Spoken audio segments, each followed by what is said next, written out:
नहमदुहु व नुसल्ली अला रसूलिहिल करीम अम्मा बाद फ़ाउज़ु बिल्लाहि मिनश शैतानिर रजीम बिस्मिल्लाहिर रहमानिर रहीम अस्सलामु अलैकुम व रहमतुल्लाह. Once again, I welcome all you on board for the topic of human resource development. As usual, let's take a recap of our previous lecture, that was the roles and competencies for human resource development managers.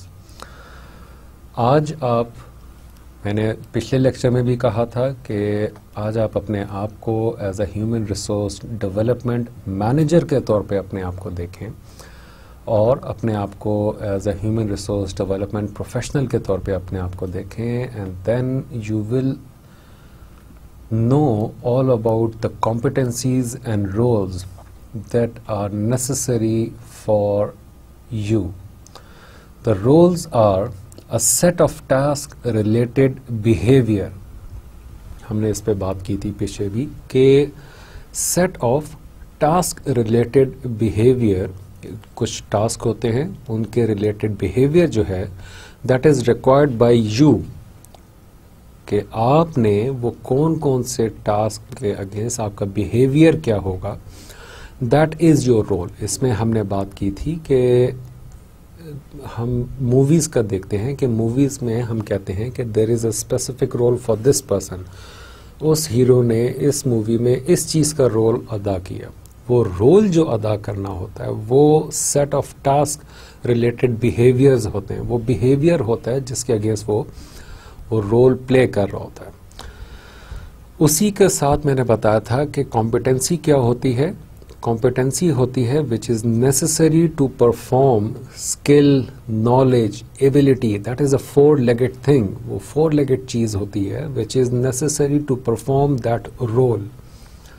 उस role को perform करने के लिए जो आपके पास knowledge होनी चाहिए, जो आपके पास एबिलिटी होनी चाहिए, जो आपके पास स्किल सेट होना चाहिए और कैरेक्टरिस्टिक्स आपके पास होने चाहिए टू परफॉर्म दैट रोल. उसमें मैंने आपको एग्जांपल दी थी पेन की, कि पेन को पकड़ना, उससे काम लेना, उससे मुख्तलिफ़ किस्म के उससे उसका रोल अदा करना, उससे मुख्तलिफ़ फंक्शंस परफॉर्म करना. That is the competency that I have to use this pen. जब तक कि आपको अपनी कॉम्पिटेंसी नहीं पता होगी, जब तक कि आपको अपना रोल नहीं पता होगा और आपके पास वो कॉम्पिटेंसी, वो नॉलेज, वो एबिलिटी, वो स्किल्स नहीं होंगे, तब तक आप कभी भी दूसरे बंदे से प्रॉपर फंक्शन परफॉर्म नहीं करवा सकेंगे. आप अगर ख़ुद किसी चीज़ के मास्टर नहीं हैं, अगर आपके पास ख़ुद किसी चीज़ का नॉलेज नहीं है, कभी भी आप दूसरे बंदे से काम नहीं निकलवा सकेंगे. फिर वही होता है that usually happens in industry कि इनकॉम्पिटेंट किस्म का मैनेजर होता है, उसके नीचे फिर टीम होती है, मैनेजर ने अपनी अथॉरिटी शो करनी होती है, तो उसके लिए फिर वो कुछ नेगेटिव चीज़ें यूज़ हो रही होती हैं. इवेंचुअली उस डिपार्टमेंट के जो परफॉर्मेंस है वो बिल्कुल ज़ीरो हो जाती है, और जो उस डिपार्टमेंट में बाकी या उस मैनेजर के नीचे जितने लोग होते हैं वो फिर मुख्तलिफ़ तरीक़ों से अपनी परफॉर्मेंस को वैल्यूएट ख़ुद ही करते हैं और करवाते हैं. मुख्तलिफ़ तरीक़ों से फिर उनको प्रमोशन और वो सारी चीज़ें, वो फिर एक सीरीज़ ऑफ इवेंट्स शुरू हो जाते हैं. So for you to perform your work in a better way, you need to first understand your role, what is required from you, and how you are going to perform that role. The competency level, ये दोनों चीज़ें जब तक कि आपको नहीं पता होंगी, आप कभी भी ह्यूमन रिसोर्स डेवलपमेंट मैनेजर या बेस्ट ह्यूमन रिसोर्स प्रोफेशनल के तौर पे आप काम नहीं कर सकेंगे और ना ही करवा सकेंगे. करवाना तो एक बात का एस्पेक्ट आता है, आप खुद नहीं कर सकोगे. So for you to perform your duty in a better way, you need to understand the role and competencies that you need to have or you need to develop within yourself. First आप अपने आप को train करें, आप अपने आप को competent enough बनाएं, फिर उसके बाद आप किसी और से काम लीजिएगा, फिर उसके बाद आपने किसी और को ट्रेन करना है. पहले अपना लेवल इंक्रीज करें, अपना लेवल अप करें.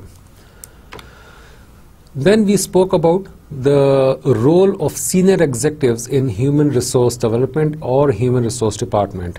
Instill a corporate HRD philosophy.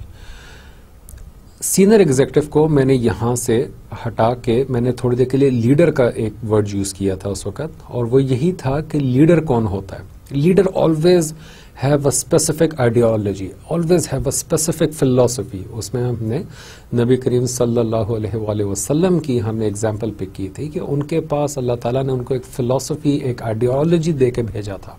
That ideology was Islam, Islam itself. और उस आइडियोलॉजी, उस फिलॉसफी को उन्होंने ट्रांसफ़र किया फ्रॉम पर्सन टू पर्सन, और वो करते करते करते आज हमारे तक वो उसी तरीके से चलती आ रही है। कुरान पाक को हम तक ट्रांसफ़र किया। तो वो एक फ़िलॉसफी होनी चाहिए, और उस फिलॉसफी को उन्होंने बाकी लोगों के ऊपर इम्प्लीमेंट करवाना होता है। ये this is the basic function और one of the major functions of senior executives in HRD. Second was develop a leadership style congruent with this philosophy. और फिर एक लीडरशिप स्टाइल क्रिएट करना होता है कि जो मैप कर रही हो, जो अलाइन हो उस फिलॉसफी के। It is very much opposite to each other that you tell people certain philosophy, आप उनको कोई फिलॉसफी बताते हो और ख़ुद आप उसके अगेंस्ट काम करते हो। वो हमारे यहाँ कहा जाता है कि जैसे एक बड़ा जनरल सा जुमला है कि दूसरों को नसीहत खुद मुल्ला फसीहत। वाई? वो इसलिए कहा जाता है कि आप दूसरों को तो नसीहत कर रहे हैं, लेकिन उस फिलॉसफी पे आप खुद अमल नहीं कर रहे हैं। आप दूसरों को कहते हैं कि आपने टाइम पे आना है, लेकिन आप खुद टाइम पे कभी नहीं आते। आप दूसरों को कहते हैं कि आपने अपनी लर्निंग को ख़त्म नहीं करना है, या आपने इस चीज़ में अपने आप को ट्रेन करना है। You must be very good professional in presentation, marketer, XYZ, लेकिन आपको खुद वो काम नहीं आते। सो आपने अपने आप को वो चीज़, वो लीडरशिप स्टाइल आपने पुट करना है, जिसकी बेस पे आपने उस चीज़ को एम्फेसाइज करवाना है within your organization, within your own home, कि आप खुद भी उस चीज़ के कैपेबल हैं। और ऐसा ही लीडरशिप स्टाइल जो है वो लोगों को हमेशा कमिटेड रहने पे on your philosophy is gonna help. Next is develop HRD strategies and plan. Senior executive का ये रोल होता है। हमने प्रीवियस लेक्चर्स में जब हम लोग स्ट्रेटेजिक ह्यूमन रिसोर्स डेवलपमेंट को स्टडी कर रहे थे, उसमें हमने बात की थी कि जो टॉप मैनेजमेंट सपोर्ट और कमिटमेंट है, दैट इज़ वेरी नेसेसरी। वो हमने SHRD के लिए बात की थी उस पर्सपेक्टिव में। Now that perspective is coming over here, क्योंकि हम लोग यहाँ पे top management means senior executives के रोल के बारे में बात कर रहे हैं। जो सीनियर एग्जीक्यूटिव है, he is the actual main person, brain behind the brain, thinker behind the thinking, जिसने HRD की जो एक्चुअल कोर पॉलिसीज हैं, जो कॉन्सेप्ट है ऑर्गेनाइजेशन में, वो सीनियर एग्जीक्यूटिव ने पुट करना है। इट इज सेम लाइक कि जैसे घर होता है, घर में जो वालिद होता है या वालदा जो होती हैं, they act as a senior executive for training and development of their own children. और उसमें जब तक कि उनकी तरफ से पॉलिसी नहीं आएगी, कोई छोटा भाई बहन या कोई अंकल आंटी आके कोई चीज़ कहता है, ऑब्वियसली बच्चे उसको फॉलो नहीं करेंगे, या वो चीज़ उस घर में इम्प्लीमेंट नहीं होगी जब तक के पेरेंट्स की तरफ से वो चीज़ उस जगह पे या बच्चों को वो चीज़ ना बताई जाए। So they are, senior executive are actually the people who will develop the actual human resource development strategies and plan within the organization and actual implementer of those plans. Then create organizational status for HRD function. फिर हमने बात की थी कि organisational status भी हमने HRD function के लिए क्रिएट करना होता है। आपके HRD फंक्शन में आपके training and development, that is TND, आपके परफॉर्मेंस, आपके कैरियर मैनेजमेंट, ये चीज़ें जो हैं ये आपके HRD का एक्चुअल मेन फंक्शंस हैं। Staff HRD department with competent people, obviously हमने उसमें डिस्कस किया था कि जैसे एक वर्कशॉप होती है, उसमें एक उस्ताद होता है, उसके फिर आगे शागिर्द होते हैं। अगर शागिर्द ही निकम्मे होंगे या उनके पास वो स्किल सेट नहीं होगा या कॉम्पिटेंसी नहीं होगी, कभी भी वो उस्ताद के विजन को लेके आगे नहीं चलेंगे, कभी भी वो गाड़ियों में बेहतर तरीके से काम नहीं कर सकेंगे। हमेशा उन गाड़ी में कोई ना कोई फॉल्ट फिर से निकल आएगा, या उसमें एक फॉल्ट के साथ साथ 2-3 फॉल्ट और निकल आएंगे। सो जो HRD डिपार्टमेंट है उसमें कॉम्पिटेंट लोगों की इंडक्शन ये सीनियर एग्जीक्यूटिव्स का काम है, क्योंकि वहाँ पे अगर अच्छे लोग होंगे तो ऑब्वियसली वो आगे लोगों से अच्छा काम करवा सकेंगे। Then ensure availability of adequate resources. Senior executives का ये रोल होता है कि वो they have to make sure कि एडुकेट रिसोर्सेज जो हैं वो विद इन ऑर्गेनाइजेशन अवेलेबल हैं। They need to create a pool set for workforce और स्किल्ड वर्कफोर्स के विद इन एन ऑर्गेनाइजेशन कि जब भी कोई काम आए, कोई प्रोजेक्ट आए तो उनके पास रिसोर्सेज अवेलेबल हों, उनके पास within an organization. We are not talking about the market, लेकिन विद इन दैट ऑर्गेनाइजेशन उनके पास रिसोर्सेज की कमी ना हो। Develop a positive climate for HRD। Climate में मैंने लास्ट टाइम भी कहा था कि let's skip climate for a second और इसकी जगह पे हम कल्चर को ऐड कर देते हैं। Culture is man made environment. मैंने आपको बताया था कि जो लोग कोई एनवायरनमेंट क्रिएट करते हैं वो इवेंचुअली एक कल्चर बन जाता है। अगर आपकी ऑर्गेनाइजेशन में पॉजिटिव क्लाइमेट या पॉजिटिव कल्चर नहीं है फॉर ह्यूमन रिसोर्स डेवलपमेंट या लोगों को ट्रेन करने का या नॉलेज ट्रांसफ़र का अगर कल्चर नहीं है, तो फिर बहुत मुश्किल है कि ह्यूमन रिसोर्स डिपार्टमेंट या ह्यूमन रिसोर्स डेवलपमेंट डिपार्टमेंट जो है वो उस चीज़ को लोगों में इनकलकेट करा सके या उस चीज़ को पॉलिश कर सके या लोगों को फोर्स करे कि वो चीज़ इस तरह आगे ट्रांसफ़र की जाए। और ये चीज़ आपकी स्टार्ट होगी या आपके पास आएगी थ्रू सीनियर एग्जीक्यूटिव्स या top management of the organization. Then develop professional competencies in HRD manager. Obviously that is the reason कि हम लोग ये HRD का टॉपिक स्टडी कर रहे हैं कि आपके अंदर वो प्रोफेशनल कॉम्पिटेंसीज क्रिएट की जाएं कि अगर आप आइदर अभी भी जॉब कर रहे हैं या इन फ्यूचर आप इस डिपार्टमेंट में जाके जॉब करना चाहेंगे या इस प्रोफेशन को ऑप्ट करना चाहेंगे, तो आपके अंदर वो प्रोफेशनल कॉम्पिटेंसीज होनी चाहिए, क्योंकि आपके अंदर होंगी तो आप उसी के हिसाब से अपनी ऑर्गेनाइजेशन को बेनिफिट प्रोवाइड कर सकेंगे। Do not expect immediate and visible results. Very logical.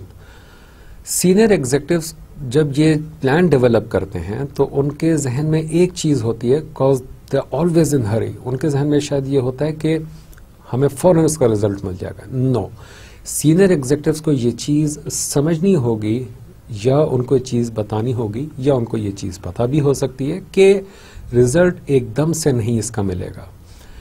It is a time consuming activity और इसका जो रिजल्ट है इट इज़ लॉन्ग लास्टिंग, लेकिन it's gonna take time. So do not expect immediate and visible results. Then we spoke about HRD managers general role और उसके बाद फिर उसकी कोर कॉम्पिटेंसीज हैं। लेट्स सी कि जर्नल रोल्स क्या थे। हमने उस पर बात की थी कि develop HRD policies and programs के HRD मैनेजर का काम होता है कि वो HRD पॉलिसीज और प्रोग्राम क्रिएट करे, plan HRD functions, implement HRD mechanism and processes, monitor and evaluate HRD practices. यहाँ पे आके मैं रुक गया था, मैं आज फिर इस चीज़ को पुट कर रहा हूँ कि monitoring and evaluation very important aspect of any program, not only about human resource development, training और एनी अदर थिंग। लेकिन चाहे आप प्रोजेक्ट कर रहे हैं, चाहे आप प्रोजेक्ट लीड कर रहे हैं, चाहे आप खुद से कोई काम कर रहे हैं, it is the major and basic concept monitoring and controlling, monitoring and evaluation. इसके बगैर अगर आप कोई भी काम स्टार्ट करते हैं इस थिंकिंग के बगैर, तो there is a huge chance कि आप उसमें फेलियर फेस करें। अगर आपने स्टार्ट में ही मॉनिटरिंग और इवेल्युएशन और मॉनिटरिंग कंट्रोलिंग का एस्पेक्ट अपने जहन में रखा है, तो फिर there is a very good possibility कि आपका जो काम है, आपका जो प्रोजेक्ट है वो सक्सेसफुल हो। सो इट डजंट मैटर कि आप किस डिपार्टमेंट में, किस डोमेन में काम करें। Keep this thing in mind कि as a manager, as a team lead, as a team member, as a senior executive और as the most junior person in the organization, it is your responsibility to have this thing within your mindset. Next is provide specialist professional services, advocate HRD philosophy and approaches. Advocacy. Once you believe in some kind of a philosophy, and you think that thing is right, has been given by the senior executive or the sponsor or the owner of the organization, you need to advocate that philosophy also. You must have logics to advocate that philosophy. Same thing कि father घर में कोई rule implement कर देते हैं. अगर mother बच्चों पे कोई चीज़ इम्प्लीमेंट की है फादर ने, और मदर अगर उस चीज़ को इम्प्लीमेंटेशन में उस फिलॉसफी को एडवोकेट नहीं करती हैं, उसको सपोर्ट नहीं करती हैं, there is a huge chance for failure within that philosophy. Father ने अगर कह दिया कि बेटा आपने 5:30 तक घर पे आना है, ये उन्होंने एक लॉजिक क्रिएट कर दिया, उन्होंने एक रूल रख दिया, उन्होंने बता दिया कि लेट घर आना गलत बात है, ये एक फिलॉसफी उनकी है क्योंकि इससे नुकसान होता है XYZ. लेकिन अगर मदर उस चीज़ को एडवोकेट नहीं करती हैं, सपोर्ट नहीं करती हैं, उसको डिफेंड नहीं करती हैं, तो there is a huge chance कि बच्चे फादर से झूठ बोलें, बच्चे फादर की बात को नेगेट कर दें और वालदा के साथ उस चीज़ को सपोर्ट करें और घर लेट आएँ. फादर आते हैं रात को 9 बजे, फादर घर आते हैं, आके पूछते हैं कि बच्चे घर शाम को खेल के कितने बजे आए. If mother says they were back by 4:30, तो there is a huge chance कि बच्चे उस चीज़ को सारी ज़िंदगी लेके गलत चलेंगे. क्यों? क्योंकि उस मेजर फिलॉसफी को वो बच्चे फॉलो नहीं करें. रीज़न कि next to the senior executive जिन्होंने उस चीज़ को एडवोकेट करना था, उन्होंने उसको एडवोकेसी में उन्होंने थोड़ी सी रिलक्टेंसी शो की, या उस चीज़ को, उस फिलॉसफी को उन्होंने डिफेंड नहीं किया, या उसकी इम्प्लीमेंटेशन में उन्होंने गलती की. सो इवेंचुअली उस चीज़ का नुकसान जो ह्यूमन रिसोर्स के बाकी वर्कफोर्स थी उसके ऊपर हुआ. Establishment of linkage and coordination with managers and outside consultants. HRD managers specific role. Okay, previously हमने HRD manager के जनरल रोल जो थे हम उसको डिस्कस किया था. अब हम यहाँ पे HRD manager के जो specific roles हैं हम उसको देख रहे हैं. There are 4 roles. One is manager, second is facilitator of learning, next one is consultant, and other one is researcher. ये for your understanding and to remember the major and specific roles of your job, आप इसको 4 dimensional aspect of human resource development के तौर पे भी देख सकते हैं. और ये वो सारे फंक्शन हैं जो आप अपने डिपार्टमेंट में, अपनी ऑर्गेनाइजेशन में as a human resource development manager आप ये सारे रोल्स परफॉर्म कर रहे होंगे. Okay, that was the previous lecture. और आज का लेक्चर नंबर 13 है लर्निंग एंड HRD. मैंने प्रीवियस लेक्चर में आपको बताया था कि जो नेक्स्ट लेक्चर है that is very important. Reason cause that holds the major philosophy for human resource development. One of the major components of that philosophy is learning aspect. आप कोई भी काम कर रहे होते हैं, कोई भी चीज़ कर रहे होते हैं दुनिया में, ज़िंदगी में, starting from your birth till your death, that is the result of that thing is some kind of a learning thing. चाहे वो उसका स्टार्ट लर्निंग से है, चाहे उसका मिड लर्निंग से है, चाहे उसका रिजल्ट जो है, एंड रिजल्ट जो है वो लर्निंग से है. इंसान की फितरत है कि वो लर्न करता है, चाहे वो एक्सपीरियंस से लर्न करे, चाहे वो जैसे मर्जी में करे. ये बड़ा ही इंटरेस्टिंग टॉपिक है. कुछ चीज़ें हमें बता दी जाती हैं, कुछ चीज़ें हम लोग खुद सीखते हैं. अल्लाह पाक ने जब हज़रत आदम अलैहिस्सलाम को तख्लीक किया तो फरिश्तों के जहन में सवाल उठा. उन्होंने अल्लाह के हुक्म से वो सवाल कर दिया कि अल्लाह पाक ये आदम अलैहिस्सलाम को क्यों बनाया. तो अल्लाह ताला ने फरमाया कि जो आदम अलैहिस्सलाम को पता है वो तुम्हें नहीं पता. तो अल्लाह पाक के हुक्म से आदम अलैहिस्सलाम को जब पूरे रूह कायनात का, ज़मीन का उनको सफ़र कराया गया तो उसके बाद उनको इल्म अता किया गया, चीज़ों के बारे में इल्म अता किया गया. तो अल्लाह ताला ने फरिश्तों के सामने, आदम अलैहिस्सलाम के सामने चीज़ें लेकर आए तो आदम अलैहिस्सलाम ने उन चीज़ों के बारे में बता दिया जो कि फरिश्ते नहीं बता सकते थे क्योंकि उनके पास उस चीज़ का इल्म नहीं था. यहाँ पे अगर 1 मिनट के लिए रुकें तो आपको पता चलेगा कि अल्लाह ताला ने कुछ चीज़ें आदम अलैहिस्सलाम को दिखाईं, उनके बारे में बताया, और आदम अलैहिस्सलाम ने उन चीज़ों को लर्न किया, याद रखा, सीखा, समझा और फिर उसके बारे में बता दिया. सो एक्चुअल एस्पेक्ट इसका क्या है कि उन्होंने देख के चीज़ें सीखी, समझी, समझने के बाद उनसे जो क्वेश्चन किया गया या उनको जिस चैलेंज में डाला गया, जिस सिचुएशन में डाला गया और उस सिचुएशन के मुताबिक उनसे जो आंसर एक्सपेक्ट किया जा रहा था, जो रोल उनको दिया गया, उस रोल के मुताबिक जो कॉम्पिटेंसीज क्रिएट की गई और कॉम्पिटेंसीज के थ्रू उनसे जो ऑब्जेक्टिव अचीव करवाना था, वो अचीव क्या करवाना था कि फरिश्तों को अल्लाह पाक ने आदम अलैहिस्सलाम के थ्रू बताना था कि आदम को तुमसे ज़्यादा चीज़ें पता हैं, अपर एज दिखाना। सो उन्होंने वो लर्निंग के थ्रू उन्होंने उस रोल को अपनी कॉम्पिटेंसीज मीन्स के लर्निंग के थ्रू उन्होंने अपनी कॉम्पिटेंसी को इंक्रीज किया। कॉम्पिटेंसी को इंक्रीज करने के बाद उन्होंने उस रोल को अदा किया और वो ऑब्जेक्टिव मीट किया। इसके बाद हज़रत आदम अलैहिस्सलाम ने आखिर में एक लफ्ज़ मोहम्मद बोला, मोहम्मद रसूलुल्लाह सल्लल्लाहु अलैहि वसल्लम उन्होंने बोला। अल्लाह पाक ने उनसे पूछा कि आदम अलैहिस्सलाम ये तो मैंने नहीं बताया था, तो आपने ये कहाँ से सीखा?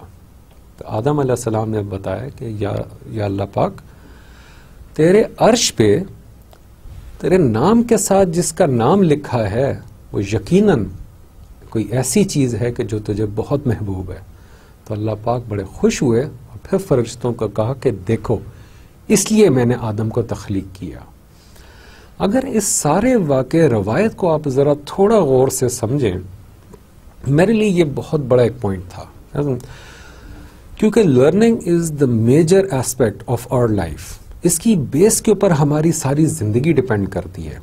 मैं इस टॉपिक के ऊपर थोड़ा सा टाइम ज़्यादा लगाऊंगा, क्योंकि अगर आपको जब तक कि खुद लर्निंग के बारे में आइडिया नहीं होगा, आपको उसकी थीरीज नहीं पता होंगी, कॉन्सेप्ट्स नहीं पता होंगे, बेसिक्स नहीं पता होंगी, उसके बिहेवियरल एस्पेक्ट्स नहीं पता होंगे, साइकोलॉजिकल एस्पेक्ट्स नहीं पता होंगे, आप कभी भी किसी को कोई चीज़ नहीं सिखा सकोगे।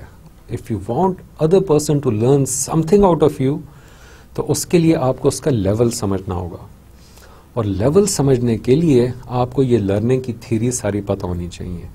कि आप ऑब्वियसली, अब ऐसा तो नहीं होगा कि आप अपने छोटे से बच्चे को आप बहुत बड़ी बड़ी थीरीज बताना शुरू कर दो कि बेटा न्यूटन ने, 3 साल के बच्चे को आप न्यूटन के लॉज बताना शुरू कर दो, माइकल एंजेलो के बारे में बताना शुरू कर दो, या आप उसको नैनो टेक्नोलॉजी के बारे में, एस्ट्रोनॉमी के बारे में बताना शुरू कर दो। ऑब्वियसली नहीं। आप जब तक कि खुद आपको लर्निंग के एस्पेक्ट्स नहीं पता होंगे, आप कभी भी दूसरे शख्स को चीज़ें नहीं समझा सकेंगे। सो वो जो रवायत है, उस रवायत से हमें एक और चीज़ पता चली कि बाज़ चीज़ें कुछ हमें बताई जाती हैं, we are made to learn certain things, लेकिन कुछ हमारी ऑब्जर्वेशनल लर्निंग होती हैं। ये मैं बड़े ही जेनेरिक या लेमैन लैंग्वेज में आपको लर्निंग का मेजर कॉन्सेप्ट बता रहा हूँ। उस लर्निंग की वजह से वो जो अल्लाह पाक ने उनको कुछ चीज़ें सिखाई, कुछ उन्होंने खुद देख के सीखी, उसकी वजह से जब वो रूह ज़मीन पे उतरे, तो वो जो रोल उनको ज़मीन पे दिया गया था, उस रोल को वो बेहतर तरीके से अदा कर पाए, और वो कॉम्पिटेंट थे कि वो उन चीज़ों को यूज़ कर सकें। वल्लाह आलम कि उनको किस चीज़ का इल्म दिया गया था। यकीन उनको कायनात की तमाम, ज़मीन की तमाम चीज़ों का इल्म अता किया गया था, ताकि यह है कि वो उसको ज़मीन पे उस चीज़ों को आगे ट्रांसफ़र कर सकें लोगों में। बहरहाल, let's start with the learning aspect and the HRD. How both are related. How both are related to each other. HRD पढ़ने, करने, समझने के लिए आपको लर्निंग के बारे में या लर्निंग के जो कॉन्सेप्ट्स, थीरीज और बिलीव्स हैं उसके बारे में आपको समझना क्यों ज़रूरी है। Before we start over this topic, मैं इसमें एक और चीज़ बता दूं कि लर्निंग के आज ये एक रन थ्रू है। उसके बाद लर्निंग की जो फर्दर टेक्निक्स हैं, फर्दर थीरीज हैं, उसको हम वन बाय वन करके स्टडी करेंगे, क्योंकि आपने जब आपको ये पता होगी तो फिर उन्हीं स्ट्रैटेजीज़ को, यू रिमेंबर हमने वो प्लान, डू, रिव्यू, उसमें स्ट्रैटेजीज़ का जिक्र था, that is the major thing. और स्ट्रैटेजीज़ आप उस वक्त तक डेवलप नहीं कर सकते जब तक कि आपको वो लर्निंग कॉन्सेप्ट्स ना पता हो। सो वो करने के लिए आपको साइकोलॉजिकल एस्पेक्ट ऑफ लर्निंग पता होना ज़रूरी है। Learning is focus is upon change. Learning का जो एक्चुअल फोकस है वो किस चीज़ के ऊपर है, आप क्यों लर्न करते हैं। हमें थोड़ा सा ये चीज़ समझनी होगी। इवन के आप ये जो टॉपिक पढ़ रहे हैं, ये जो सब्जेक्ट पढ़ रहे हैं, इस सब्जेक्ट में भी ये जो वर्ड पढ़ रहे हैं, आप हर चीज़ जो सीख रहे हैं वो एक्चुअली एक चेंज के लिए। Focus is on change, change के लिए आप वो चीज़ कर रहे हैं। सो दैट मीन्स कि जब आपके जहन में ये चीज़ होगी कि ओके मैं ये चीज़ सीखूं, लर्न करूं, इट मीन्स कि आप एक प्रीवियस सिचुएशन से चेंज होकर नेक्स्ट सिचुएशन में जा रहे हैं। आप एक प्रीवियस मोल्ड से निकल के चेंज करके नेक्स्ट मोल्ड में आ रहे हैं। So it is always like that. There was a colleague of mine, he always used to say in a clumsy way that whenever I tell him something, वो कहता था कि सर लेवल अप हो गया, सर लेवल अप हो गया। Although that was in a joke, in a sporty way, ये थोड़ा फनी वे में वो चीज़ कहता था, लेकिन आई रियलाइज लेटर ऑन कि ही वॉज वेरी राइट।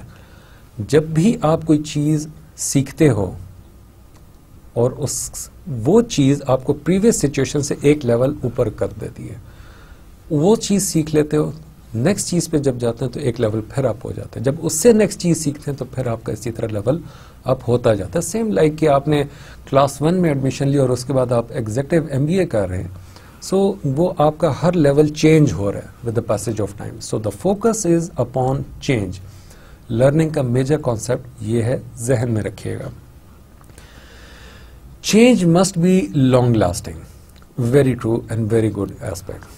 आप जब भी लर्न करते हैं, मैंने ये पहले भी एग्जांपल दी थी, मैं फिर देता हूं कि आप अपने बच्चे को इवन के कोई चीज़ बताते हैं, उसको कोई एस्पेक्ट सिखाते हैं, एक्चुअली आप उसको लर्न करवा रहे हैं, उसको समझा रहे हैं, उसका एक लेवल अप कर रहे हैं, उसका फोकस जो चेंज है वो उसके अंदर क्रिएट कर रहे हैं।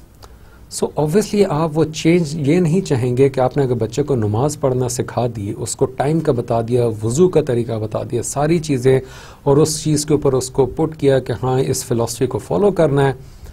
ऑब्वियसली आपका मकसद ये नहीं होगा कि ये एक दिन के लिए नमाज पढ़े या एक बार की नमाज पढ़े, फजर ज़ोहर कोई भी। आपके जहन में ये कॉन्सेप्ट होगा कि ये जो चेंज आई है, ये चेंज लॉन्ग लास्टिंग हो, सारी ज़िंदगी बच्चा नमाज पढ़ता रहे, बच्चे को सारी ज़िंदगी याद रहे कि 2 + 2 = 4। ये नहीं कि आपने 2 + 2 उसको = 4 बताया है और 4 दिन बाद बच्चा के 2 + 2 = 5। It's not that. आप वो जो चेंज उसके अंदर क्रिएट कर रहे हैं, या वो खुद जो अपने अंदर एक चेंज क्रिएट कर रहा है, इवन कि आप जो आज ये लर्निंग की चीज़ें पढ़ रहे हैं, जो टॉपिक पढ़ रहे हैं, जो पीछे जितनी चीज़ें पढ़ी हैं, ऑब्वियसली मेरा मकसद है कि आप वो चीज़ें लर्न करें और लर्न करने के बाद उसको लॉन्ग लास्टिंगली अपने साथ लेके चलें। If the situation would have been कि हाँ जी आप इसको लर्न करें सिर्फ एक लेक्चर के लिए, 2 लेक्चर के लिए, एग्जाम्स के लिए, और उसके बाद उसको भूल जाएं, तो वो फिर आपकी लर्निंग नहीं होगी। वो फिर हम उसको यूजली उसको हम कहते हैं कि रटा मारना, which is on for a very short period of time. वो हमारा जो मेमोरी रजिस्टर है, शॉर्ट टर्म मेमोरी, वो सिर्फ उसमें फिर रजिस्टर हो जाती है एक स्पेसिफिक टाइम पीरियड के लिए, और वो फिर ख़त्म हो जाती है। सो वो चेंज नहीं है, तो कॉन्सेप्ट ख़त्म हो जाएगा। इसीलिए हम बहुत बेसिक वर्डिंग यूज़ करते हैं, बहुत बेसिक एग्जाम्पल्स यूज़ करते हैं, डेली लाइफ के एग्जाम्पल्स यूज़ करते हैं, सो दैट कि आपके अंदर एक्चुअली वो कॉन्सेप्ट बिल्ड हो और वो चेंज क्रिएट हो। Next is the focus of learning can be cognitive, behavioural और अफेक्टिव। जो लर्निंग का मेजर फोकस है वो आइदर आपका कॉग्निटिव है, आपकी बिहेवियरल चेंज है, या आपको किसी भी तरीके से वो अफेक्ट कर रही है। Results from individual interaction with the learning environment. जब आप किसी जगह पे जाते हैं, आप किसी, let's say you belong to a very high class family, आपने कभी भी कोई ढाबे का या किसी भी ऐसी जगह का आपने खाना नहीं खाया और आपको वहाँ के तरीका कार नहीं पता, आप वहाँ पे जाते हैं और कहते हैं कि जी मुझे टेबल नैपकिन चाहिए, मुझे फोक चाहिए, मुझे नाइफ चाहिए, मुझे साथ स्पून चाहिए और टेबल मेरा इस तरह, और वहाँ पे जाके आप डिमांड करते हैं कि जी मुझे ये चीज़ें चाहिए। ऑब्वियसली वो वहाँ का इन्वायरमेंट नहीं है, वो वहाँ के कंडीशंस नहीं है, वहाँ का वो कल्चर नहीं है। लेकिन फिर आप जब आपको पता चलता है कि हाँ ऐसा यहाँ पे नहीं है, उस बार तो आप गुजारा कर लेते हैं या उधर से निकल जाते हैं। बोथ वे आप उस सिचुएशन से आउट हो गए। आपने एक सिचुएशन देखी, वो सिचुएशन का इम्पैक्ट हुआ, उधर से आउट हो गए। नेक्स्ट टाइम आप जब भी वहाँ पे जाएंगे, आप ऑब्वियसली वहाँ पे जाके आप दोबारा से फोक, नाइफ, स्पून, टेबल नैपकिन ये चीज़ें डिमांड नहीं करेंगे। क्यों? क्योंकि आपकी वहाँ पे उस इन्वायरमेंट से आपकी इंटरेक्शन हुई है और वो उस इन्वायरमेंट के बारे में आपको आइडिया हो गया कि यहाँ का ये इन्वायरमेंट नहीं है, यहाँ का जो कल्चर है वैसा नहीं है, और उस इन्वायरमेंट से आपने सीखा है। नो, द क्वेश्चन इज कि क्या ये एक लेवल अप हुआ है या लेवल डाउन हुआ है? The answer is still same. आपका एक लेवल चेंज हुआ है, आपने एक नई चीज सीखी है। क्यों? क्योंकि वो भी एक दुनिया का हिस्सा है, वो भी एक सिचुएशन है। आपको पता होना चाहिए कि ऐसी सिचुएशन में आपने कैसे रिएक्ट करना है। सो वो आपका एक लेवल चेंज हुआ है। सो उस चेंज का आपके इंटरेक्शन से किससे ताल्लुक है? जब आप उस सिचुएशन में इंटरेक्ट किया है, इंटरेक्ट मीन्स आप उस सिचुएशन में एंटर हुए हैं, आपने बात की है, उस एनवायरनमेंट को देखा है।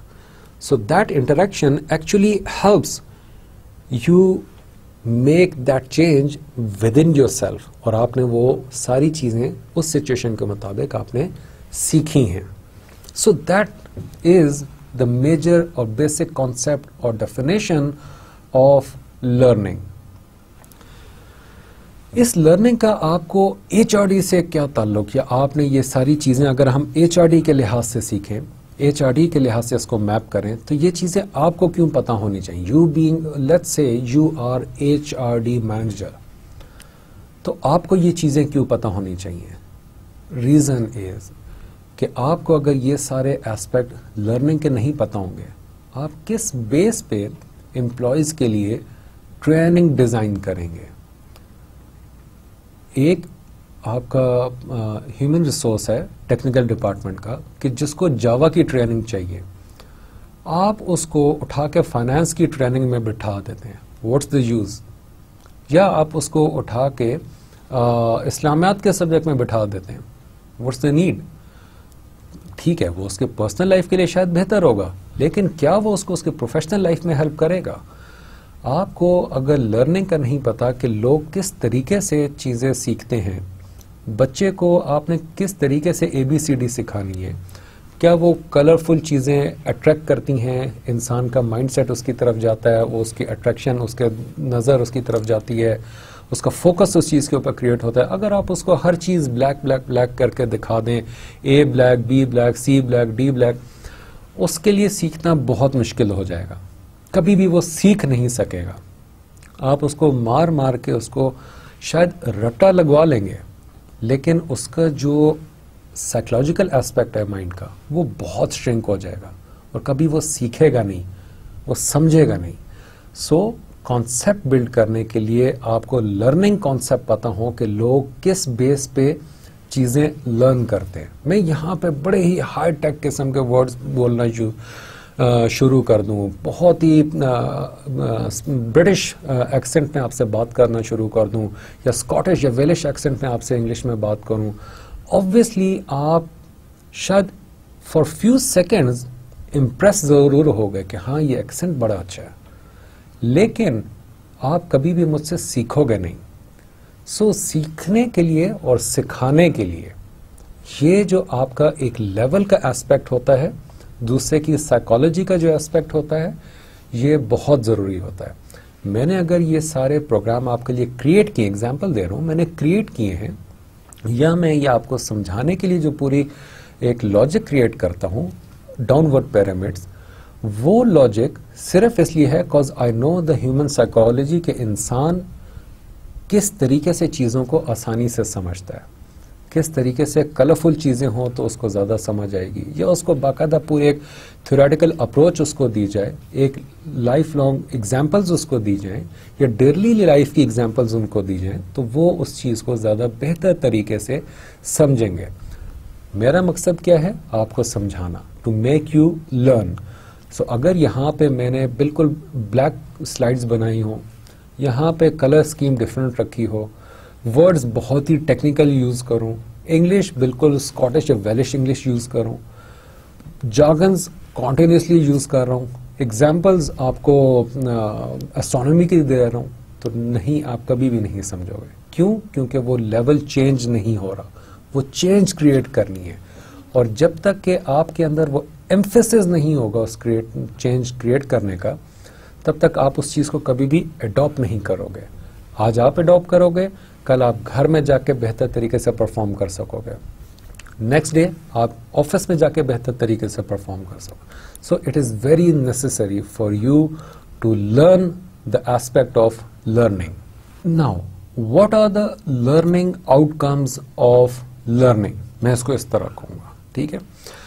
The outcomes could be cognitive, आपकी नॉलेज जो आपके पास किसी भी चीज के बारे में आती है। साइकोमीटर, वेरी इंपॉर्टेंट, ये वेरिएबल बेस होती है, आप इसको measure, it is actually measurable. Skills और behaviour based. Next is affective. Affective means what attitude change that brings in your life या in your work। वो क्या चेंज है आपके एटीट्यूड में कि जो आपके लर्निंग की वजह से आया। आपने लर्न किया कि लोगों से, बड़ों से अस्सलाम वालेकुम करके बात करते हैं। ऑब्वियसली आप उनको जाके यार या इस तरह के वर्ड आप उनको यूज नहीं करोगे, ठीक है। आप उनसे अदब से, आराम से आप अस्सलाम वालेकुम उनको कहेंगे। और ये आपके पास नॉलेज आ गया, आपका बिहेवियर चेंज आ गया, और इसी के साथ आपका एटीट्यूड भी चेंज हो गया। सो ये जो चीजें हैं लर्निंग, जो आप कोई भी चीज लर्न करते हैं, लर्निंग को एज ए एंटिटी आप देखें, सेपरेट थिंग, और उसको फिर बाकी चीजों के साथ हम लिंक करते जाएंगे। लर्निंग का जो आउटकम है वो ये तीन चीजें होती हैं। Number 1 is cognitive, number 2 psychomotor, that is skill और behaviour based, number 3 is affective, means your attitude.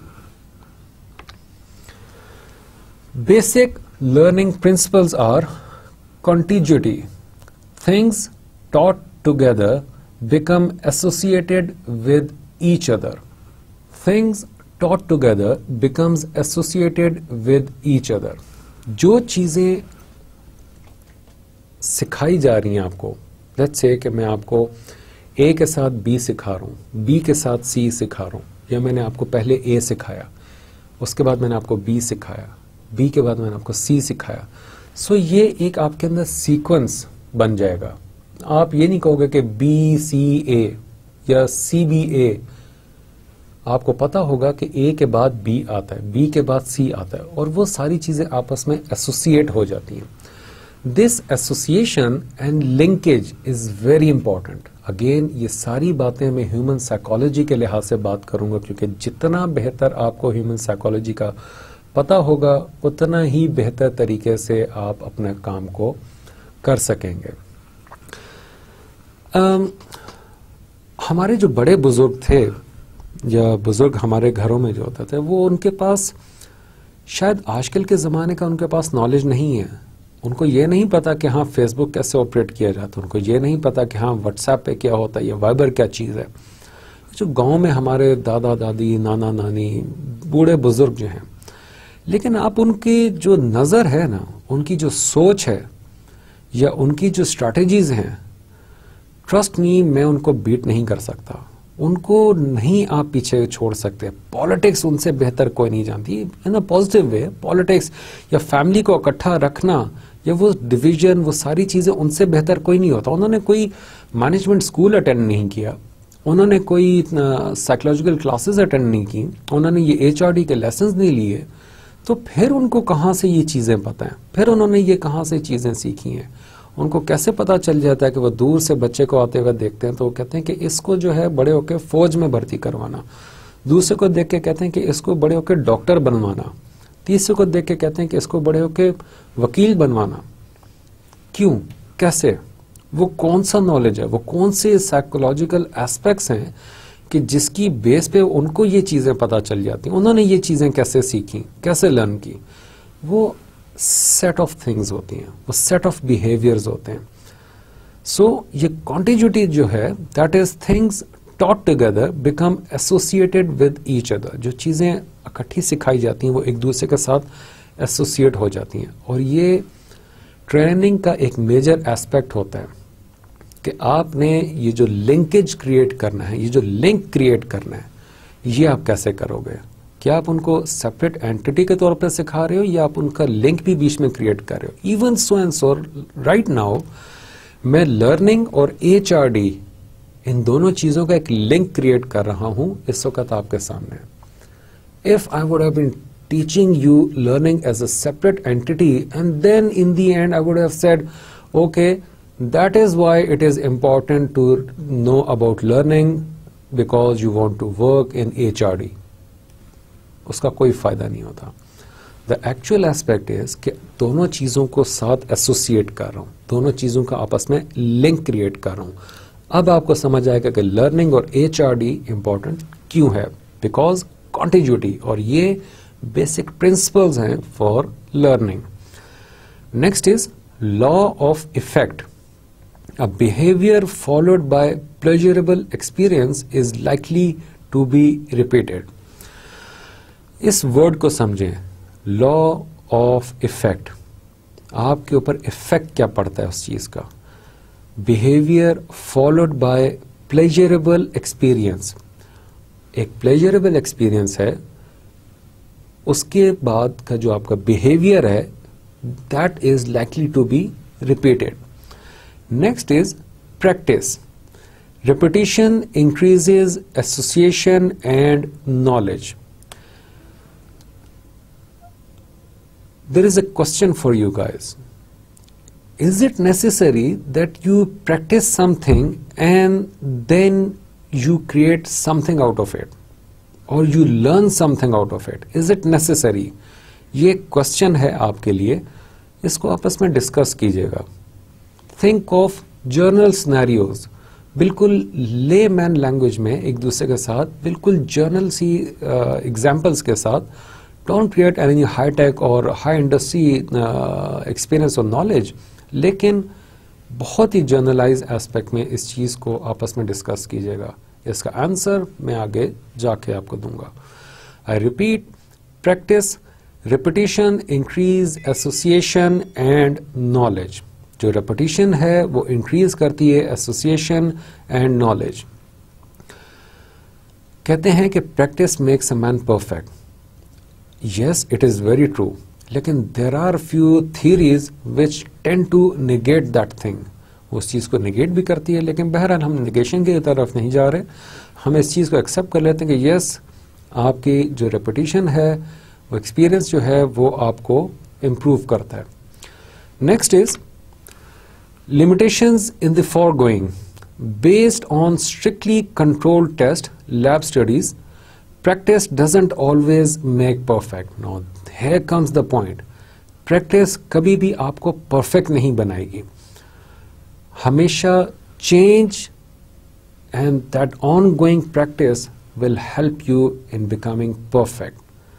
वो चीज इंसान के लिहाज से नहीं, उस काम के लिहाज से मैं बात कर रहा हूँ। इंसान कभी भी perfect नहीं हो सकता। There is no perfect thing in this universe. There is no human being perfect in this universe. कोई भी परफेक्ट नहीं है, लेकिन इस चीज को याद रखिएगा कि आप एक ही काम, लेट्स से मैं इसकी एग्जांपल इस तरह पुट करता हूं कि देयर इज अ पेन। इस पेन को 1 करोड़ बार मैं यहां से उठा के रखता हूं, फिर उठाता हूं, फिर रखता हूं, फिर उठाता हूं, फिर रखता हूं। क्या ये परफेक्शन की तरफ चीज जा रही है? नो। लेकिन अगर मुझे इसके बाकी एस्पेक्ट्स पता चलना शुरू हो जाएं कि इस पेन को यूं भी उठाया जा सकता है, चेंज भी किया जा सकता है, यहां पे भी रखा जा सकता है, तो वो फिर ओवरऑल आपके काम में चेंज लेकर आएगा। Practice doesn't always make perfect, remember this thing. Next is improved training design. As I said before कि आज का जो लेक्चर है वो लर्निंग के जो जर्नल एस्पेक्ट्स हैं, ये लर्निंग के जो इंट्रोडक्शन है उसके ऊपर है। उसके बाद इनमें से मोस्टली जो चीजें हैं उन एक एक चीज को हम लोग फिर आगे स्पेशलाइज्ड वे में स्टडी करेंगे। इम्प्रूव ट्रेनिंग डिजाइन आप लर्न इसलिए करते हैं ताकि आपके जो ट्रेनिंग डिजाइन है आप उसको इम्प्रूव करें। आपने एक बार एक ट्रेनिंग क्रिएट की और उसका जो रिजल्ट है लेट्स से कि वो 10% इम्प्रूवमेंट में आया। अगर आप उसी ट्रेनिंग को कंटिन्यू करेंगे तो क्या वो आपके जो वर्क फोर्स है ऑफिस की, is it going to help that work force? क्या वो उसके जो कैपेसिटी या कैपेबिलिटी है उसको इंक्रीज करेगी, या आपकी जो विजिबिलिटी है डिपार्टमेंट की उसको इम्पैक्ट होगा? ऑब्वियसली नहीं। क्यों? क्योंकि same result 10% increment, 10% increment in the potential, that's all. आप लर्निंग के through you step into a situation, you get experience, then again when you step into same situation आप उसको differently perform करेंगे। आप हर बार उसको बेहतरी की तरफ लेकर जाएंगे, हर बार आप उसको improve करेंगे। so improve training design HRD में इसलिए हेल्प करती है क्योंकि आपको अगर लर्निंग के बारे में पता है, आपने एक ट्रेनिंग डिज़ाइन की कुछ प्रोफेशनल्स के लिए, उसको आपने मॉनिटर किया, रिव्यू किया, एवेल्युएट किया, नेक्स्ट टाइम आप उसमें फिर चेंजेस लेकर आएंगे सो दैट कि लोग अब उससे मजीद लर्न करें और उनकी परफॉर्मेंस और बेहतर हो। टास्क एनालिसिस, आप उनके टास्क को एनालाइज करेंगे, उस एनालिसिस के थ्रू आप अपने ट्रेनिंग डिज़ाइन मजीद इम्प्रूव करेंगे। कंपोनेंट टास्क अचीवमेंट, हर टास्क के कौन कौन से कंपोनेंट्स हैं, आप फिर से उस फनल एस्पेक्ट को अपने जहन में रखें। हर चीज़ माइन्यूटेस्ट लेवल पे जाके आपने ऑब्जर्व करनी है, आप हर चीज़ को स्पेशलाइज वे में लेके जा रहे हैं। सो पहले था टास्क एनालिसिस, उसके बाद कंपोनेंट टास्क अचीवमेंट। हर कंपोनेंट के लिहाज से जो आपकी टास्क की अचीवमेंट है आप उसको इम्प्रूव करेंगे। Task sequencing, very important aspect. Learning के थ्रू आपके जो इम्प्रूवमेंट का एस्पेक्ट है, इम्प्रूवमेंट को हम लोग चेंज देख रहे हैं। चेंज का जो एस्पेक्ट है, आपकी टास्क की जो सीक्वेंसिंग है आप उसको भी चेंज कर रहे हैं। पहले आपने कुछ सीक्वेंस रखा था, then you learn with your experience कि वो उसका रिजल्ट इतना अच्छा नहीं था। सो इस बार हम इन टास्क को इस सीक्वेंस से करते हैं, पहले उनको ये काम कराते हैं, फिर उसके बाद उनको रिजल्ट को वैल्यूएट करते हैं। तो वो जो आपका सीक्वेंस है उसको इम्प्रूव करने में ये लर्निंग का एस्पेक्ट आपको हेल्प करेगा। Task analysis, break each task down into a series of distinct component tasks. Keep breaking tasks down to the simplest level possible. Remember KISS, इसको मैं आगे जाके बताऊंगा। टास्क एनालिसिस फॉर लर्निंग क्या चीज है? रिमेंबर दिस कॉन्सेप्ट, इस concept को आज आप थोड़ा सा समझ लें। आपने कोई भी बड़ा काम करना है, आपको कोई भी बड़ा काम दिया गया या कोई भी आपको काम दिया गया, चाहे वो छोटा है चाहे वो बड़ा, आपको कोई भी काम दिया गया, चाहे आपने बड़ा प्रोजेक्ट हैंडल करना है, आपने छोटा प्रोजेक्ट हैंडल करना है, आपने बड़ी टीम हैंडल करनी है, आपने छोटी टीम हैंडल करनी है, आप बड़ी ऑर्गेनाइजेशन का पार्ट है, छोटी ऑर्गेनाइजेशन का part, anything, remember this one major concept. Always divide large project into phases. Always divide large part into sub part. Always divide large categories into sub categories. इसके बहुत सारे फायदे हैं and believe you me, इसके बहुत सारे फायदे हैं. आप जितना चीज़ों को ब्रेक डाउन करेंगे आपके लिए एनालिसिस करना उतना ज़्यादा आसान हो जाएगा. आप जितना ज़्यादा चीज़ों को डिवाइड करेंगे आपके लिए उतना ज़्यादा उन चीज़ों की मैनेजमेंट आपके लिए इजी हो जाएगी, आपके लिए समझना आसान हो जाएगा. इवन सो एंड सो आप इस वक्त भी जो अगर लेक्चर देख रहे हैं उसमें भी अगर आप सिर्फ आंखें बंद करके सुनेंगे उसका इम्पैक्ट डिफरेंट होगा, क्योंकि डिवाइड कर रहे हैं ना. एक विजुअल इम्पैक्ट है, एक हियरिंग इम्पैक्ट है, एक आपकी फीलिंग इम्पैक्ट है, क्योंकि वो सारी चीज़ आप फील भी कर रहे हैं, उस एनवायरनमेंट को भी फील कर रहे हैं. सो आप चीज़ों को जितना डिवाइड करते हैं उतना ज़्यादा बेहतर होता है. इंसानी ये कुदरत का भी निज़ाम है. कुदरत ने इंसान को एक सिंगल एंटिटी बाद में बनाया है, पहले उसको माइन्यूटेस्ट लेवल से लेके उसको पूरा एक इंसान क्रिएट किया है. वो न्यूक्लियस, वो एटम और वो सारी चीज़ें, पॉजिटिव एनर्जी, नेगेटिव एनर्जी, फिर उसके बाद उसकी डेवलपमेंट, फिर वो डीएनए, डीएनए के बाद उसकी डेवलपमेंट, ये इस तरह आपकी सब स्टेजेस हैं। आपके हाथ से लेके जिस्म पूरा हर चीज़ आपकी डिवाइड हो रही है, और आपने अगर उसकी मैनेजमेंट करनी है तो मैनेजमेंट करने के लिए आप एक एक कंपोनेंट को स्टडी करो, एक एक कंपोनेंट के अगेंस्ट आप वैल्यूज़ रख दें। वैल्यूज़ रखेंगे, वो चीज़, उसका रिजल्ट कैलकुलेट करना आपके लिए आसान हो जाएगा। सो ये एनालिसिस का पार्ट भी इसी तरह से आपका काम आएगा कि आप चीज़ों को डिवाइड कर दें और डिस्टिंक्ट कंपोनेंट्स, एक अलग अलग कंपोनेंट्स, एक जैसे नहीं, अलग अलग किस्म के कंपोनेंट्स हों, और हर कंपोनेंट को फिर एनालाइज करना आपके लिए आसान हो जाएगा। Component task achievement, each task must be completed fully before the entire task may be perform correctly. You remember कि मैंने अभी पिछली स्लाइड पे आपको कहा था कि जब आप उतना उनको वर्क पैकेज लेवल पे आप उनको क्रिएट कर देंगे, उनको डिवाइड कर देंगे, तो फिर वो 4 टास्क करने के बाद आपका एक काम होगा, आप एक माइलस्टोन अचीव करेंगे। फिर मजीद वो 4 टास्क करने के बाद आपका एक और माइलस्टोन अचीव होगा। 2 माइलस्टोन अचीव होने का मतलब ये है कि आपकी एक ब्रेक आ गई या आपका एक मेजर कंपोनेंट बन गया। और आपने अगर इस डिवीजन की बेस पे वो जो 8 टास्क को कंप्राइज कर रहे हैं आपके 2 कंपोनेंट्स, आप अगर उनके एक एक एरिया के ऊपर आप एवेल्यूएशन करना चाहें तो आपके लिए वो भी बहुत आसान हो जाएगा। आप बहुत इजीली उसको एवेल्यूएट कर सकेंगे, उसके अगेंस्ट आप उसकी परफॉर्मेंस एवेल्यूएशन कर सकेंगे, उसके अगेंस्ट आप उनके फर्दर उनको चीज़ों को लर्न कर सकेंगे, फर्दर उन चीज़ों की आप डिवीजन क्रिएट कर सकेंगे, आप उसमें अमेंडमेंट कर सकेंगे, और इस तरीके से आपकी एंड परफॉर्मेंस जो है वो हमेशा इंक्रीज होगी। अगर मैं आपको पूरा का पूरा HRD एक दिन में आपको मैं समझा देता, एक दिन में एक लेक्चर में आपको समझा देता, ऑब्वियसली आपके लिए वो बहुत मुश्किल होता। शायद आप समझ भी लेते, लेट्स से कि ये 3 दिन की ट्रेनिंग सेशन था, 3 दिन में आप पूरा HRD समझ लेते, लेकिन इन 3 दिनों के बजाय अगर इनको 32 लेक्चर्स में डिवाइड किए, तो इसीलिए किया है कि एक एक टॉपिक को मैं सब डिवाइड कर रहा हूँ। उस सब डिवीजन में हर टॉपिक को, हर वर्क पैकेज को, हर कंपोनेंट को अलग से एलैबोरेट कर रहा हूँ with very much layman examples, daily life की एग्जांपल्स, पर्सनल लाइफ की एग्जांपल्स के साथ, सो दैट कि वो सारे लेक्चर्स जब कंप्लीट होंगे 32 लेक्चर्स के बाद आपका एक मेजर कंपोनेंट क्रिएट हो जाएगा, दैट इज HRD। और वो HRD फिर बाकी कंपोनेंट्स के साथ ज्वाइन इन हो जाएगा जो आपके बाकी सब्जेक्ट्स हैं उस सेमेस्टर के, और उसके बाद आपका एक एग्ज़ाम होगा। उस एग्ज़ाम में HRD उसका एक कंपोनेंट है, और उस सारे को सीखने से आपका एक एग्जीक्यूटिव MBA की आपके पास फाइनल डिग्री होगी। सो ये this is how task component achievement works, और इससे आपकी लर्निंग का जो कर्व है वो इंक्रीज होता है, आपका जो चेंज का फोकस है वो क्रिएट होता है।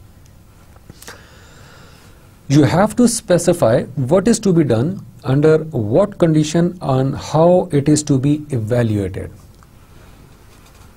Component task achievement का जो एक और सबसे बड़ा एस्पेक्ट है वो ये है कि when and how, ये 2 चीज़ें अगर आपको पता हैं, although it is a part of time management theory also, आपको अगर काम का सही वक्त पे करने का पता है, there is absolutely no way कि आप कभी पीछे रह सकें, कभी भी आप पीछे नहीं रहेंगे। You will not lag behind in anything अगर आपको काम जो है वो वक्त पे करने की आदत है। कब करना है, कैसे करना है, हाउ एंड व्हेन, ये 2 चीज़ें आपने जहन में रखनी है। And this is also major component for component task achievement, और ये कंपोनेंट टास्क अचीवमेंट लर्निंग के थ्रू आप क्रिएट करते हैं। Next is task sequencing. Each component task should be arranged in a proper sequence. Learning का जो एक और कॉन्सेप्ट है, लर्न आप क्यों करते हैं और कैसे करते हैं। जितने टास्क होते हैं, जितने काम होंगे, जितने लाइफ के एस्पेक्ट्स हैं, आपने हर चीज़ को एक सीक्वेंस में करना है।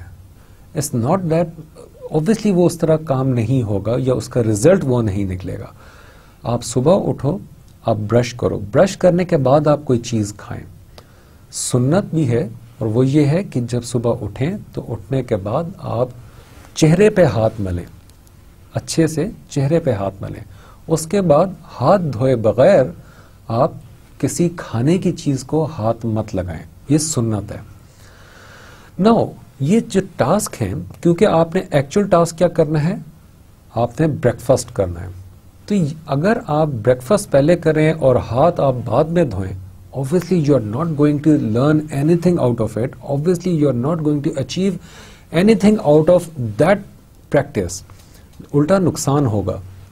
लेकिन आपने हर टास्क को उसके सीक्वेंस में करना है। जब आप सीक्वेंस में करेंगे तब ही आपका एक्चुअल जो ऑब्जेक्टिव है आप वो अचीव करेंगे, that is your training and development. सो उसके लिए आपने हर टास्क को एक सीक्वेंस में करना, और ये चीज़ें आप लर्न करते हैं, लर्निंग के थ्रू ही आप ये चीज़ें क्रिएट करते हैं। Some are serial task, some can be done in parallel, this is how you learn. HRD training में आप ये चीज़ लर्न करते हैं कि कुछ टास्क आप पैरेलल कर सकते हैं, कुछ टास्क आप 1 by 1 करेंगे, एक सीक्वेंस में करेंगे। फिनिश टू स्टार्ट रिलेशनशिप, कि आपका एक काम खत्म होगा फिर आप दूसरा काम स्टार्ट करेंगे, दूसरा काम खत्म होगा तीसरा काम स्टार्ट करेंगे। Obviously you can not start driving a car without switching on the ignition. आप पहले इग्निशन ऑन करेंगे, उसके बाद आप गाड़ी को आपकी गाड़ी स्टार्ट होगी। लेकिन आप इग्निशन ऑन करके गाड़ी स्टार्ट कर सकते हैं, साथ साथ आप गाड़ी आपकी उसको थोड़ी देर खड़ा की है, आप साथ साथ जो है वो विंडोज़ को उसको क्लीन करें, आप पैरेलल टास्किंग कर रहे हैं। सो ये चीज़ आप विद द एक्सपीरियंस सीखते हैं, और ये जो सीखने का वर्ड है दैट इज़ एक्चुअली लर्निंग। पहले आप एक काम ख़त्म करके फिर दूसरा काम, गाड़ी पहले गर्म हो जाएगी, उसके बाद मैं उठ के उसके शीशे को साफ़ करूँगा। ऑब्वियसली पहले आप ये करते थे, लेकिन with the passage of time आपके अंदर एक चेंज आया। चेंज कैसे आया? एक्सपीरियंस के साथ। क्या कि आपने एक काम ख़त्म किया, उसके बाद आप दूसरा काम ख़त्म कर रहे थे, अब आप दोनों कामों को साथ साथ कर रहे हैं। सो task sequencing is very important for HRD and learning. Instructional psychology, what must be done before learning can take place? Describe the learning goals to be achieved. Analyze the initial state of the learner. Identify the conditions allowing the learner to gain competence. Assess and monitor the learning process. अच्छा, ये जो अभी हमने पीछे चीज़ें पढ़ी हैं, ये भी एक सीक्वेंस था which I learned, which people learn and passed on the knowledge to us, कि आप अगर सिखाना भी है, मैं डायरेक्ट अगर इंस्ट्रक्शनल साइकोलॉजी पे आ जाता, आपको पीछे से लर्निंग का एस्पेक्ट मत बताता और HRD के साथ उसको मैप ना करता, एसोसिएट ना करता, ऑब्वियसली आपको ये स्लाइड समझ ना आती। और this is the crux of this learning thing, कि ये लर्निंग और HRD का आपस में ताल्लुक कैसे है। Human resource development and training, या ट्रेनिंग एंड डेवलपमेंट के लिए इंस्ट्रक्शनल साइकोलॉजी क्यों ज़रूरी है, और उसको समझने के लिए आपको लर्निंग को समझना पड़ेगा। What must be done before learning can take place? आप कोई भी चीज़ सिखाने से पहले क्या कुछ आपको करना है so that कि वो लर्निंग का जो एस्पेक्ट है वो क्रिएट हो सके। बच्चे को अगर कोई खुदा न खास्ता उसको मार पड़ती है, मारने के बाद अगर आप उसको चीज़ सिखाएंगे, क्या उसको वो बेहतर समझ आएगी, या आप उसको प्यार करने के बाद, थोड़ा खिलाने के बाद, थोड़ा घूम फिर ले, बच्चा थोड़ा रिलैक्स हो जाए, वो एक एनवायरनमेंट क्रिएट हो जाए, फिर आप उसको बिठा के सिखाएं। दोनों के जो लर्निंग आउटकम है दोनों सिचुएशन का डिफरेंट होगा। सो मकसद आपका क्या है? बच्चा लर्न करे, आपका रिसोर्स कोई चीज़ लर्न करे, लर्न करने के बाद उसके अंदर एक नॉलेज का एस्पेक्ट क्रिएट हो, एक स्किल सेट क्रिएट हो, और वो लॉन्ग लास्टिंग हो, और वो चीज़ें आपको हेल्प करें आपके गोल अचीव करने में। सो ये लर्निंग का पूरा एक ट्रैक है। अब आपने लर्निंग अगर करवानी है किसी को, तो उसके लिए आपके लिए ज़रूरी है कि आप उसको एक इन्वायरमेंट प्रोवाइड करें, वो कौन कौन सी चीज़ें करनी है जिसके बाद वो लर्निंग हो सके। Describe the learning goals to be achieved. उसके बाद आपने वो गोल्स क्रिएट करने हैं। Describe the learning goals to be achieved. वो लर्निंग गोल्स क्या हैं जिसको हम लोग शुरू में एजेंडा बोलते हैं। आपने कई बार देखा होगा कि लर्निंग ऑब्जेक्टिव्स शुरू में किसी भी प्रेजेंटेशन के या लेक्चर के। सो ये चीज़ें जो है learning goals to be achieved, आपने वो डिफाइन करना होता, so that people must know कि हमने इस पाथ से लेके इस पाथ तक जाना है। This is our actual objective.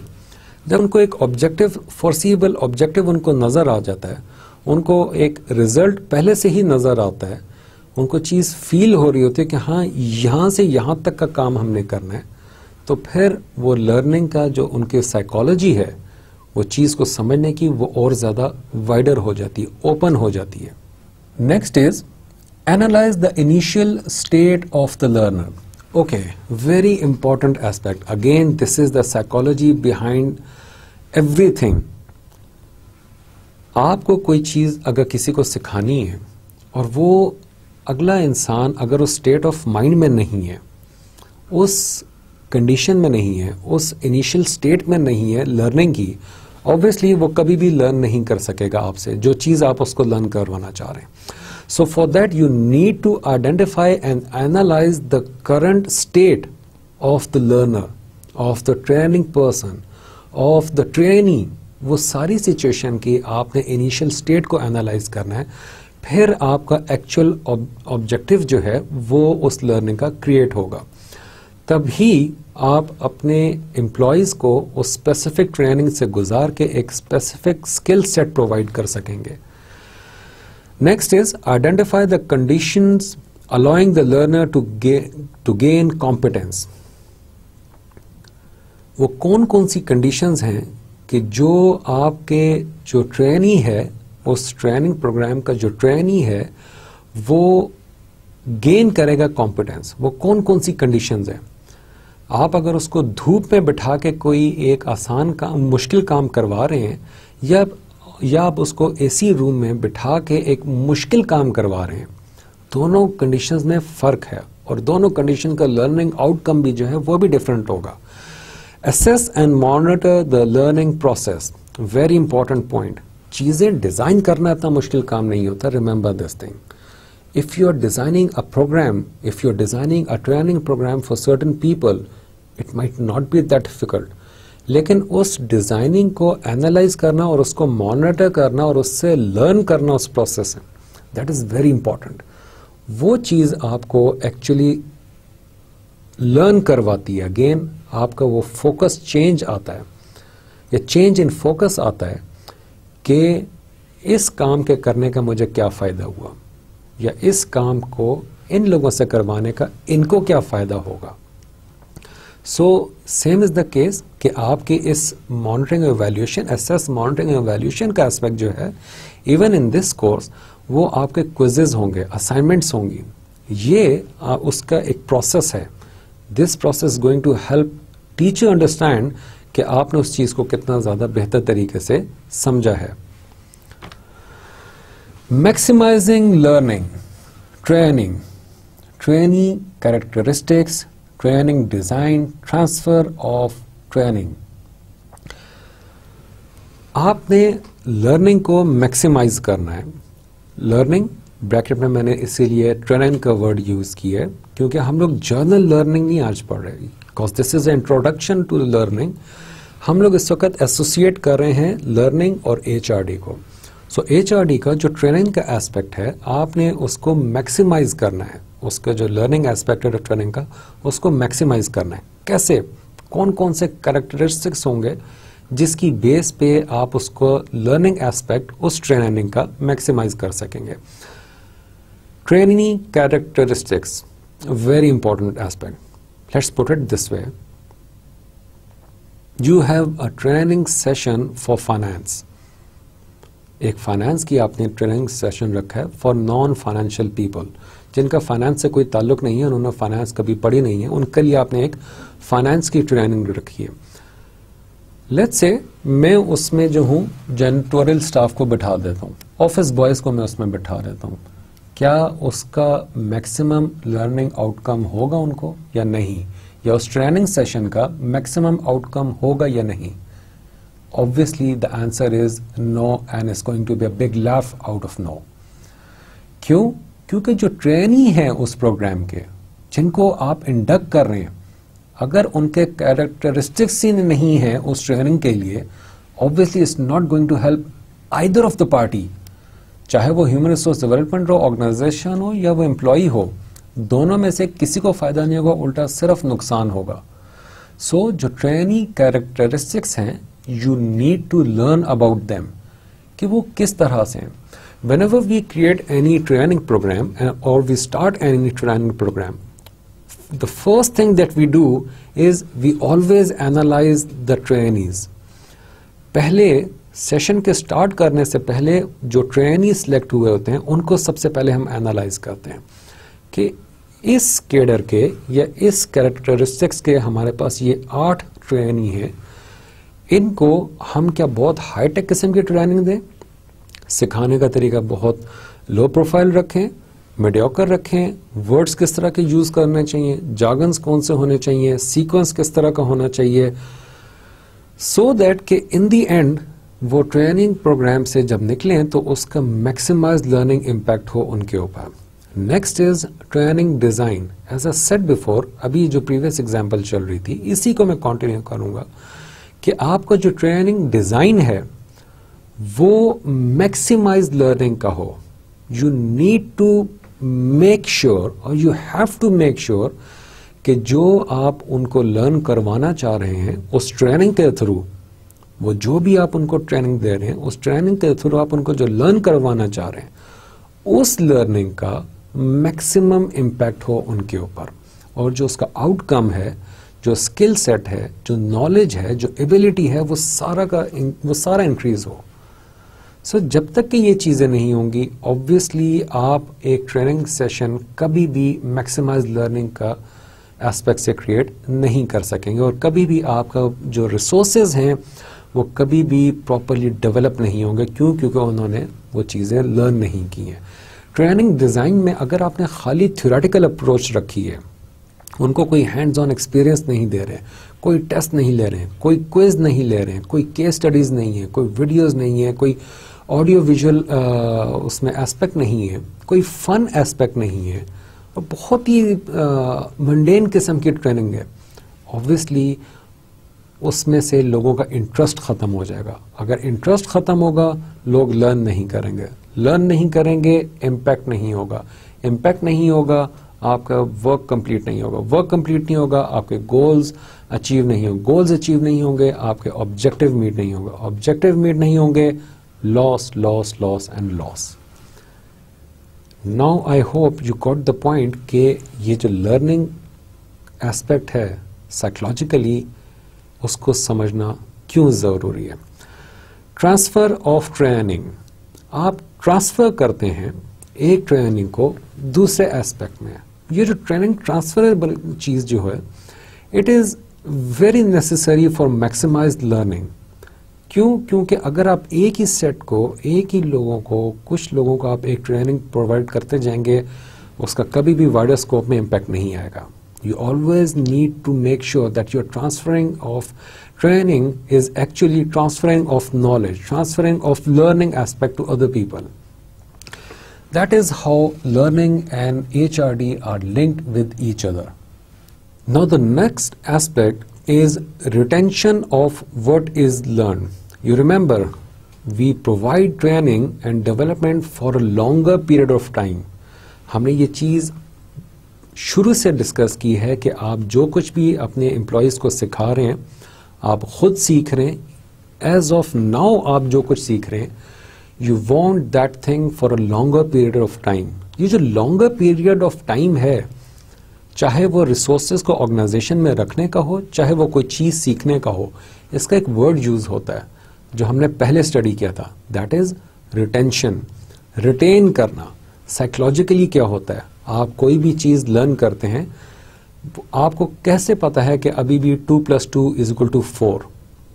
आपने उस नॉलेज को रिटेन किया हुआ है, अभी तक आपके माइंड ने उसको रिटेन किया हुआ है। ये जो आप सिखाते हैं ऑर्गेनाइजेशन में, आप अपने एम्प्लॉयज़ को जो भी चीज़ सिखाएंगे, ट्रेन करेंगे, उनको डेवलप करेंगे for a better performance, you want them to retain that knowledge for a longer period of time. वो जो learning है, वो आपकी learning retention, that is very important aspect, or actually that is the outcome of your training. Retention of what is learned, meaningfulness of the material, degree of original learning, interference, knowledge before training, change after training. Retention में याद रखिएगा एक बहुत important aspect है। हम लोग अक्सर एक चीज़ टीवी में, एडवर्टीजमेंट में, इन चीज़ों में हम लोग ये मुख्तलिफ एड्स में हम लोग ये चीज़ें देखते हैं, before and after, before and after. पहले क्रीम लगाने से पहले ये थे, क्रीम लगाने के बाद अब ऐसे हो गए। पहले ये डाइट खाने से पहले ऐसे थे, अब खाने के बाद ये हो गए। ये वाला कुकिंग ऑयल यूज़ करने से पहले ऐसे थे, अब उसके बाद ये हो गए। ये बिफोर एंड आफ्टर का जो इम्पैक्ट है, actually that is your learning thing. आप पहले क्या थे और आप बाद में क्या हैं। वो जो बाद है, फिर वो पहले क्या थे, फिर उसके बाद आप क्या हैं। ये एक साइकिल है और कॉन्टिन्यूस स्टेपिंग साइकिल है जो चलता रहेगा। क्या पहले क्या थे, बाद में क्या है। नॉलेज बिफोर ट्रेनिंग, कि ये सब्जेक्ट शुरू करने से पहले आपका नॉलेज क्या था। whenever we start any training or whenever I'm conducting any kind of a training, any kind of a session, seminar, conference, anything, I always ask participant about their knowledge about the topic. उनका जो उस topic के बारे में knowledge होता है ना, मैं सबसे पहले उनसे वो पूछता हूँ। जो भी आंसर होता है, उसके बाद जो नेक्स्ट स्लाइड होती है, मैं उसमें उनको उस ट्रेनिंग के बाद का जो रिजल्ट होता है, मैं उनको वो दिखा देता हूँ। वो उनका ना ऑटोमेटिक इंटरेस्ट क्रिएट कर देती है चीज़। Again I am playing with the human psychology के वो उस वक्त क्या है और उसके बाद ट्रेनिंग के बाद वो क्या हो जाएंगे। जब उनको वो बिफोर एंड आफ्टर का डिफरेंस मिलेगा ना, then they will definitely deeply look into that training. They will take keen interest in that training. वो फिर उसको बहुत इंटरेस्टली उस चीज़ को स्टडी करेंगे। सो ये change after training and knowledge before training, ये दोनों चीज़ें, knowledge and change before and after, इन चार चीज़ों को आपने आपस में लिंक रखना है। Then you will know the exact outcome of any training session, और फिर उसका मैक्सिमम आउटकम आपको पता होगा। That's all for today. यहाँ तक हमने सिर्फ एक स्लाइड सा इंट्रोडक्शन लिया है लर्निंग के बारे में। लर्निंग क्या चीज़ होती है, लर्निंग को HRD के साथ हम कैसे लिंक करते हैं, क्यों as a human resource development manager, as a personal, you must have the knowledge of learning so that you can perform your function very well. इसके बाद हम लोग लर्निंग को वन बाय वन इसका साइकोलॉजिकल एस्पेक्ट उठा के देखेंगे, इसके टेक्निकल मॉडल्स को उठा के देखेंगे, लर्निंग थीरीज को देखेंगे, कौन सी थीरी किस लिए हेल्पफुल होती है, उसके जनरलाइज एस्पेक्ट। टीचिंग एक बहुत इंपॉर्टेंट एस्पेक्ट है। Teaching not in terms of teacher, not in terms of profession, लेकिन आप अगर किसी चीज़ को किसी को सिखा रहे हैं तो आप उसको टीच कर रहे हैं, और ये teaching and learning both are linked with each other. So हम वो भी एस्पेक्ट देखेंगे कि हमने टीच कैसे करना होता है, टीचिंग के कौन से एस्पेक्ट हैं, हाउ यू मेक श्योर कि अगला बंदा आपकी बात को फॉलो कर रहा है और वो उसी फ्रेम ऑफ माइंड में है जिसमें स्टार्टिंग में था। Till next lecture, take good care of yourself. अस्सलामु अलैकुम व रहमतुल्लाह।